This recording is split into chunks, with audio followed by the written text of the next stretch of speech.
Hi, welcome to YoYo TV. Telangana రాజకీయాలు రోజుకో కొత్త రూపును సంతరించుకుంటూ ప్రజల్లో ఆసక్తికర చర్చలకు తెరలేపుతున్నాయి. ఇటీవల అధికార కాంగ్రెస్ పార్టీ ఆవేశపూరిత వ్యాఖ్యలు చేస్తుండడం, వాటిపై ప్రధాన ప్రతిపక్ష పార్టీ బీఆర్ఎస్ కౌంటర్లు వేస్తుండడం రాజకీయ వర్గాల్లో తీవ్ర చర్చాంశమైంది. రాష్ట్రంలో సహనం కోల్పోతున్న రాజకీయ నేతలు ఎందుకు ఈ స్థాయిలో బూతులు మాట్లాడుతున్నారు? ఇప్పుడేమైనా ఎన్నికలు ఉన్నాయా? ఆంధ్రప్రదేశ్ రాజకీయాల్లో ఎక్కువగా బూతు పదాలు ఉపయోగిస్తూ నాయకులు మాట్లాడడాన్ని మనందరం గమనించాం. మరి ఎందుకు ఇటీవల కాలంలో బూతుల మోతాదు పెరుగుతోంది అన్న చర్చ సాధారణ ప్రజానీకంలో మొదలైంది. ఇటీవల సీఎం రేవంత్ రెడ్డి సోషల్ మీడియాపై అసెంబ్లీ సాక్షిగా విరుచుకుపడ్డారు. తెలంగాణలో సోషల్ మీడియా ఛానళ్లు విచ్చలవిడిగా వ్యవహరిస్తున్నాయని ప్రస్తావిస్తూ ఆవేశంతో ఊగిపోయారు. వాళ్ల కుటుంబాల్లో కూడా ఆడపడుచులు లేరా అంటూ వారిని నిలదీశారు. యూట్యూబ్ ఛానళ్లలో ఉన్నవారు జర్నలిస్టులు కారని, నిజమైన జర్నలిస్టులు ఎవరో వారే ఒక లిస్టు ఇవ్వాలని కోరారు. ఈ అంశం ప్రస్తుతం తెలంగాణలో తీవ్ర చర్చకు దారితీసింది. ఈ రోజు సోషల్ మీడియా ఈ విధంగా తయారు కావడానికి కారణం ఎవరు అని సామాన్య ప్రజానీకంతో పాటు మేధావులు కూడా, రాజకీయ విశ్లేషకులు కూడా ప్రశ్నిస్తున్నారు. అదేవిధంగా గతంలో 10 ఏళ్లు పరిపాలించిన కేసీఆర్ కూడా మీడియాను తక్కువ చేసి మాట్లాడారని, అందుకే సోషల్ మీడియా గత ఎన్నికల్లో కేసీఆర్ పాలన ఎండగడుతూ ప్రజాక్షేత్రంలో దూకుడుగా పనిచేయడం వల్లే నేడు కాంగ్రెస్ అధికారంలోకి వచ్చిందని రాజకీయ విశ్లేషణలు వినబడుతున్నాయి.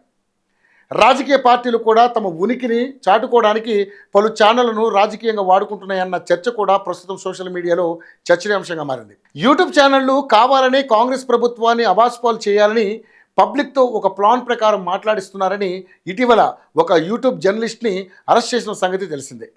ఈరోజు సోషల్ మీడియా ఛానళ్లు విచ్చలవిడిగా వ్యవహరించడానికి కారణం ఎవరు అంటూ సామాన్యులు సైతం ప్రశ్నిస్తున్నారు. తెలంగాణలో సోషల్ మీడియాకు స్వేచ్ఛ ఇచ్చింది ఎవరని ఈ సందర్భంగా ప్రభుత్వాన్ని ప్రశ్నిస్తున్నారు.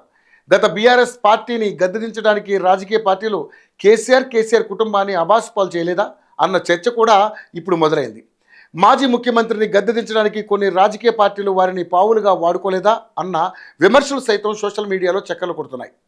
రాజకీయ నేతలు బూతులు మాట్లాడే సంస్కృతికి నాంది పలికింది ఎవరు? ప్రజాస్వామ్య వ్యవస్థలో ఎన్నికల ద్వారా ఎన్నుకోబడ్డ పార్టీలు, ప్రభుత్వాలు ప్రస్తుతం కక్షపూరిత రాజకీయాలకు పాల్పడుతూ ప్రజా సంక్షేమాన్ని పక్కన పెట్టి ఒకరిని ఒకరు దూషించుకోవడమే ప్రధాన కర్తవ్యంగా వ్యవహరిస్తుండడం విచారకరమని రాజకీయ విశ్లేషకులు సైతం భిన్నాభిప్రాయాలను వ్యక్తం చేస్తున్నారు.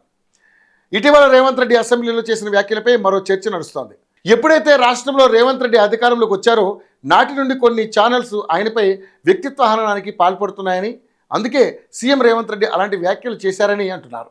రాష్ట్రంలో కాంగ్రెస్ ప్రభుత్వంపై విరుచుకుపడుతున్న తీన్మార్ మల్లన్న లాంటి వ్యక్తులని కట్టడి చేసే ప్రధాన ఉద్దేశంతో రేవంత్ రెడ్డి మాట్లాడి ఉండొచ్చన్న మరో విశ్లేషణ తాజాగా వినపడుతోంది. సోషల్ మీడియా ద్వారా తమ పార్టీకి, రాజకీయ పదవులకు ప్రమాదం పొంచి ఉన్న కారణంగానే ముఖ్యమంత్రి రేవంత్ రెడ్డి ఆ స్థాయిలో సోషల్ మీడియా గురించి ప్రస్తావిస్తూ పత్రికలు రాయలేని పదాలను ఇటీవల అసెంబ్లీలో వాడారన్న అభిప్రాయాన్ని వ్యక్తం చేస్తున్నారు.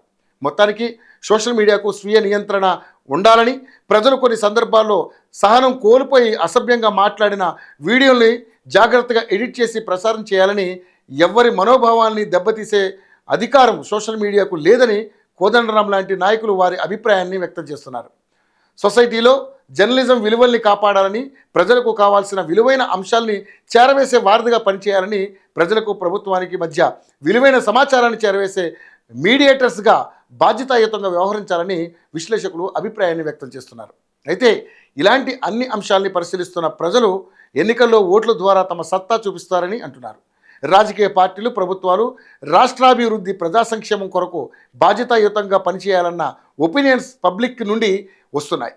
బీఆర్ఎస్, కాంగ్రెస్ పార్టీలు ఆచితూచి రాజకీయాలు వ్యవహరించాలని, లేదంటే రాబోయే ఎన్నికల్లో ప్రజలు ప్రత్యామ్నాయ పార్టీల వైపు దృష్టి కేంద్రీకరిస్తారని, భవిష్యత్తులో బీజేపీ పార్టీకి ఈ అంశాలు కలిసి వస్తాయని రాజకీయ విశ్లేషణలు వెల్లువెత్తుతున్నాయి.